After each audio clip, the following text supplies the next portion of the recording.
Shalom, all praises, fear, and glory, and honors to Yahweh, Ba'ashim Yahushai, Ba'ashim Hakwadash, and Shalom, brothers and sisters. This is Ecclesiasticus chapter 7. It says, "Do no evil, so shall no harm come unto thee. Depart from the unjust, and iniquity shall turn away from thee. My son, sow not upon the furrows of unrighteousness, and thou shalt not reap them sevenfold. Seek not of the Lord preeminence,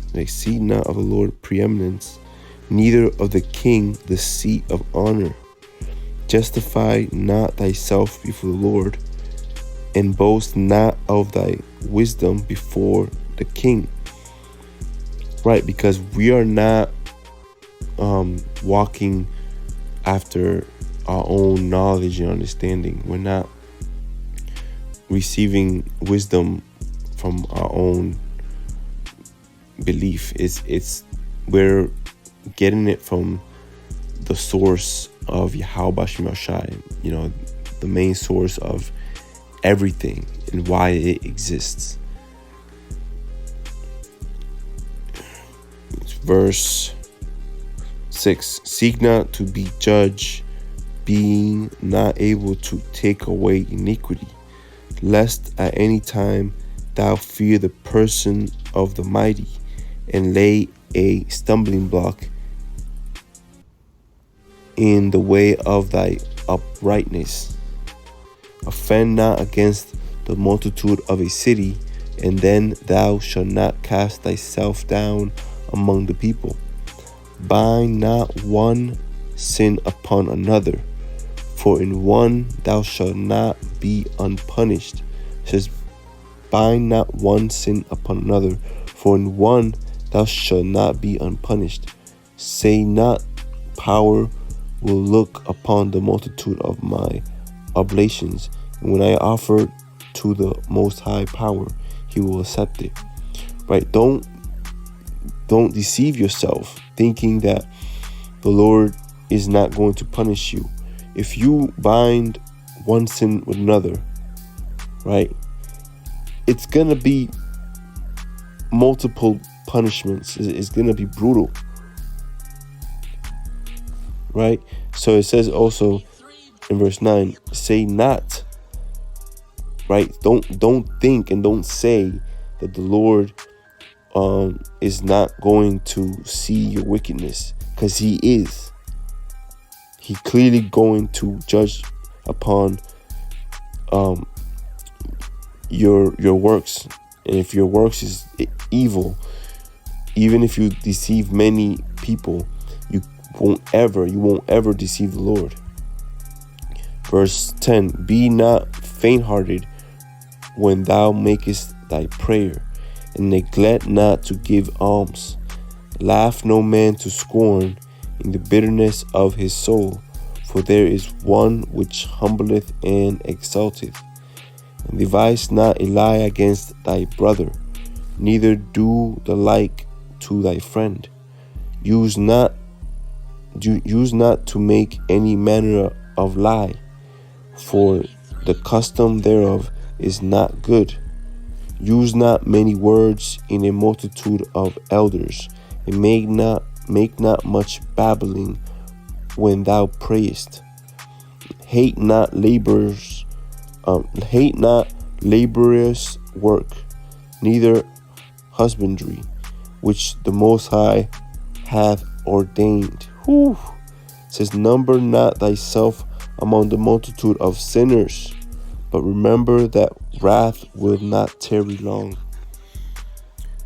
Ecclesiasticus 7:17. "Humble thy soul greatly, for the vengeance of the ungodly is fire and worms. Change not a friend for any good by no means, neither a faithful brother for the gold of Ophir. Forgo not a wise and good woman, for her grace is above gold. Whereas thy servant worketh truly, entreat him not evil, nor the hireling that bestoweth himself wholly for thee. Let thy soul love a good servant, and defraud him not of liberty. And that's heavy. The way of the world and the wickedness of the world and the wickedness of our people is basically based on fraud, right? They're defrauding their own people from liberty. You know, they're not showing them the way of Yahushai, which provides liberty. The Lord sets you free.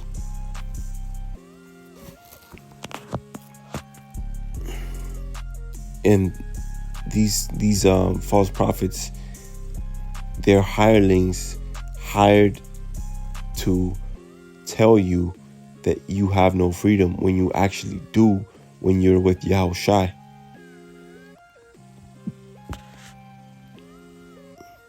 Ecclesiasticus 7 and verse 22. Hast thou cattle? Have an eye to them, and if they be for thy profit, keep them with thee. Hast thou children? Hast thou have children? Instruct them, and bow down their neck from their youth. Hast thou daughters? Have a care of their body, and show not thyself cheerful toward them. Right, you gotta be strict with your children. You gotta raise them the right way, and let them know what they should dress and how they should be dressed and how should they walk. Same thing with the cattle. There's ways to take care of things. Verse 25. Mary, let me see. Verse 24. Hast thou daughters? Have a care of their body, and show not thyself cheerful toward them. Marry thy daughter, and so shalt thou have performed a weighty matter. But give her to a man of understanding. There it is. Like I was reading earlier, because our people, they're following customs of heathen, just like Moab and these filthy customs. Like it's just man, it's not even worth mentioning the abominations they do. The food is just part of it, but their actions, it's even worse. This is Ecclesiasticus 7 verse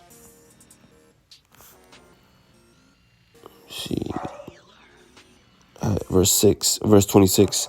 Hast thou have a wife after thy mind? Forsake her not, but give not thyself over to a light woman. Verse 27. Honor thy father with thy whole heart, and forget not the sorrows of thy mother. Remember that thou wast begotten of them, and how canst thou recompense them the things that they have done for thee? Fear the Lord with all thy soul, and reverence his priests. Love him that made thee with all thy strength, and forsake not his ministers. Fear the Lord and honor the priests, and give him his portion, as it is commanded thee, the firstfruits and the trespass offering, and the gift of the shoulders, and the sacrifice of sanctification, and the firstfruits of the holy thing, and stretch thine hand unto the poor, that thy blessing may be perfected. A gift hath grace in the sight of every man living, And for the dead, detain it not. Fail not to be with them that weep, and mourn with them that mourn. Be not slow to visit the sick, for that shall make thee to be beloved. Whatsoever thou takest in hand, remember the end, and thou shalt never do amiss.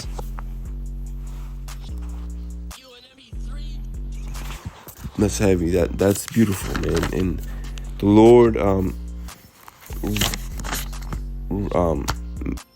is so merciful and beautiful, and perfect, that he made sure that these books were hidden from the world, but not hidden from his men, from his warriors and his true believers. Let's see. And this is part here I want to read, where the Lord tells us that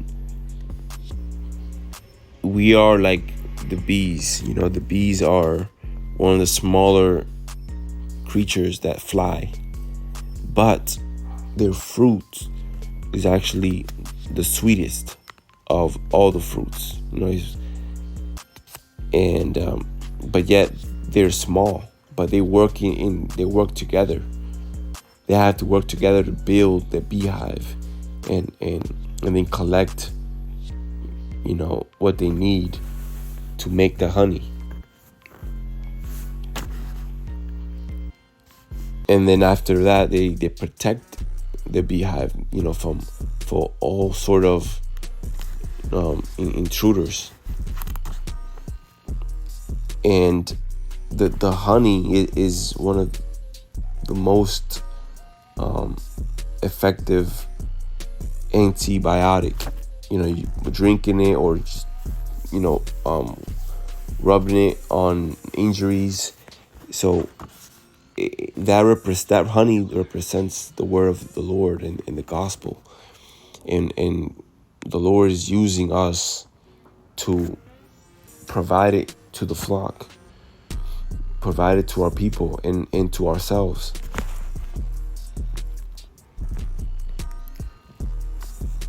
Let's see. Ecclesiasticus chapter 10 and verse 9. So, why is earth in ashes proud? There is not a more wicked thing than a covetous man, for such an one setteth his own soul to sale, because while he liveth he casteth away his bowels. And guys are selling themselves. They've sold themselves already unto wickedness, unto lust. It says, verse 10, the physician cutteth off a long disease, and he that is today a king, tomorrow shall die. For when a man is dead, he shall inherit creeping things, beasts and worms. The beginning of pride is when one departed from power, Hamashiach, and his heart is turned away from his maker. For pride is the beginning of sin, and he that hath it shall pour out abomination. And therefore the Lord brought upon them strange calamities, and overthrew them utterly. The Lord hath cast down the thrones of proud princes, and set up the meek in their stead. The Lord hath plucked up the roots of the proud nations, and planted the lowly in their place. The Lord overthrew countries of the heathen, and destroyed them to the foundations of the earth. He took some of them away, and destroyed them, and hath made their memorial to cease from the earth. Pride was not made for men, nor furious anger for them that are born of a woman. They that fear the Lord are a sure seed, and they that love him an honorable plant. Whew, beautiful, man. It says they that love him are an honorable plant, that they regard not the law, are a dishonorable seed. They that transgress the commandments are a deceivable seed. Among brethren, he that is chief is honorable. So are they that fear the Lord in his eyes. The fear of the Lord goeth before obtaining of authority. Right? The fear of the Lord, that comes first. You got to fear the Lord first. Once you fear the Lord, you're going to walk accordingly. You're going to make sure you please him. You're going to make sure you do what he says and listen to him. And through the works and the fruits that the Lord is pleased with, then you receive authority. You receive that power so that you can continue and keep growing.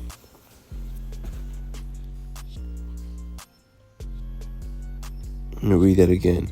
Ecclesiasticus 10 and verse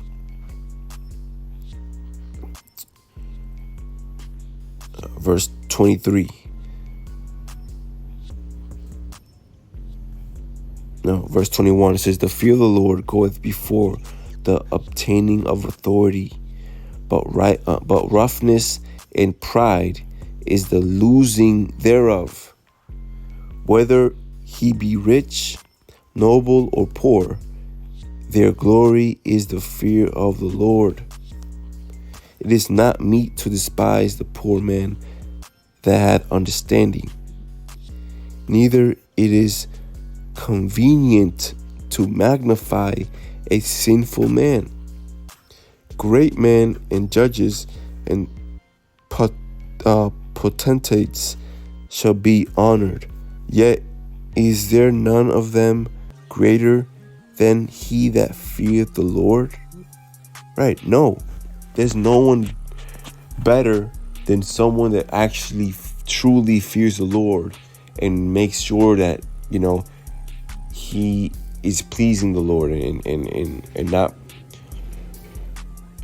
not going against what the Lord commands us to do. We have to be very careful. See, if you really care, if you really believe in the Lord and how powerful he is, and like the power he has is greater than darkness itself. And so because darkness and death don't have power over Yahushua. Yahushua rules over everything. So the Lord, that's what it is. I'm gonna bring it up. The Lord's power is terrible. It makes you fear and tremble. That's why we fear the Lord. Let's see.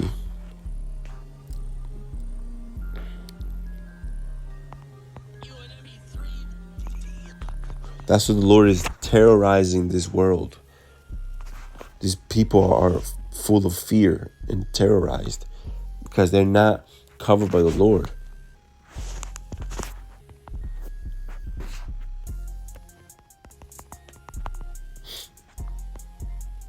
See, we fear the Lord, but we're at peace. We're rejoicing.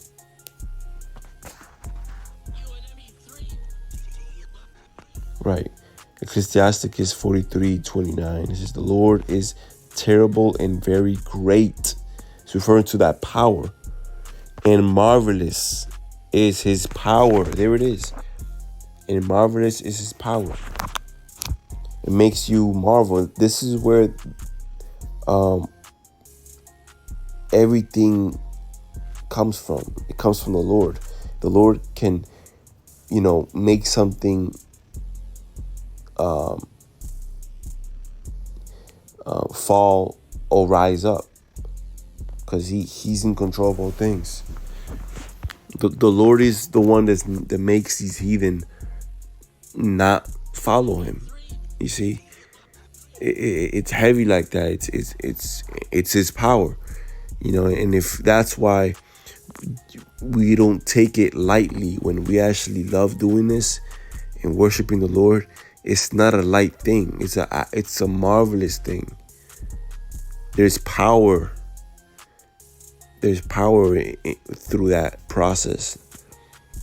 That's the way of the Lord telling you that you're chosen, that you have power, and that you should use it, and you have a duty to do and responsibility in the spirit.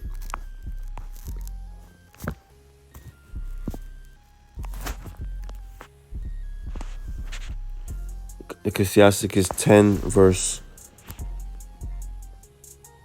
25.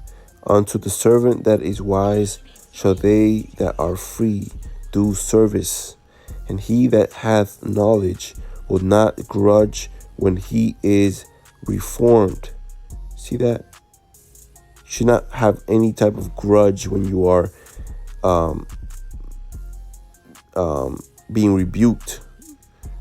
Right? It says, will not grudge when he is reformed. When you're reborn, right? That's a form of reforming. You gotta make sure that you are improving, and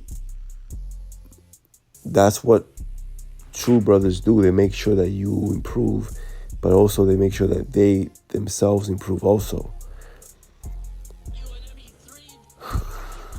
Verse 26, be not overwise in doing thy business, and boast not thyself in the time of thy distress.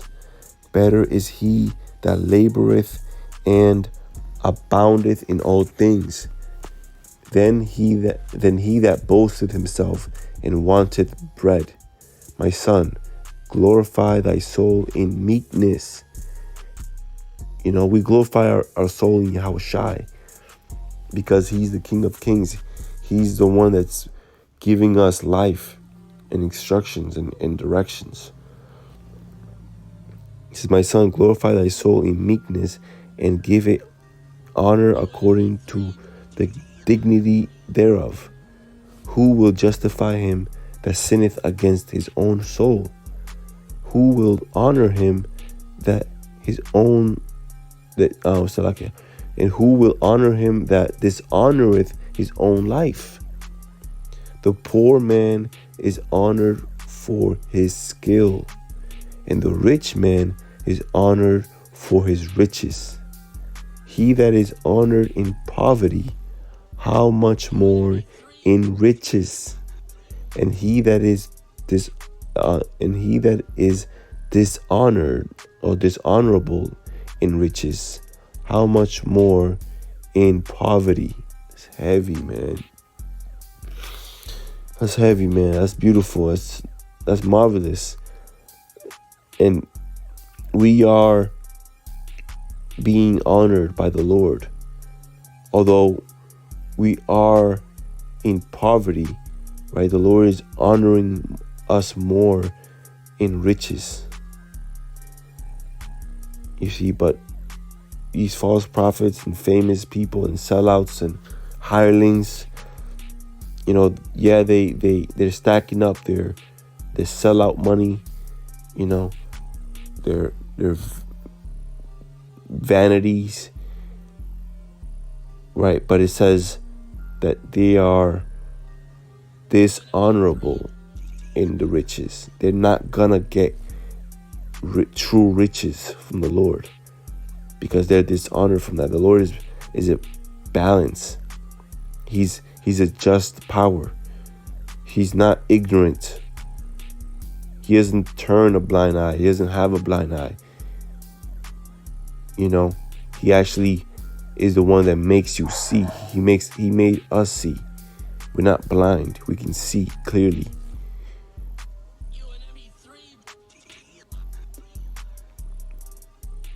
And with that, let's give all praises, fear, and glory and honors to Yahweh Bashim Rashai Bashim Kakwadash.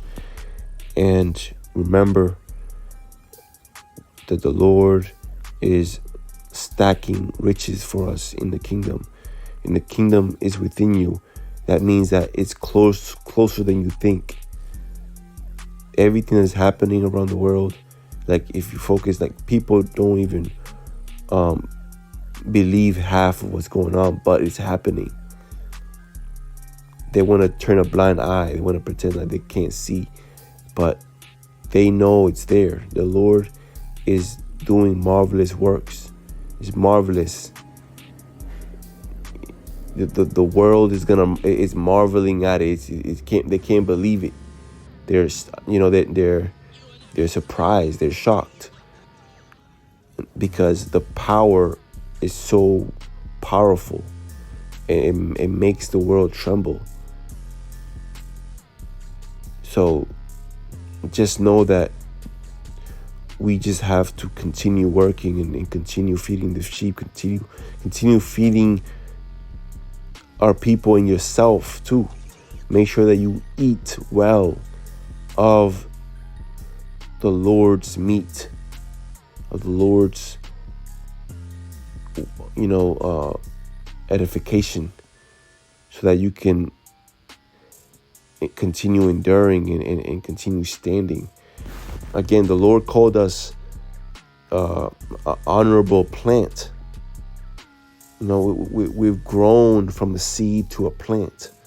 But these folly sellouts and wicked people, they have not grown to anything. They're still seeds, and they're wicked seeds.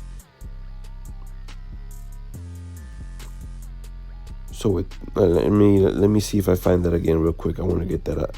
Ecclesiasticus 10 and verse 19. They that fear the Lord are a sure seed, right?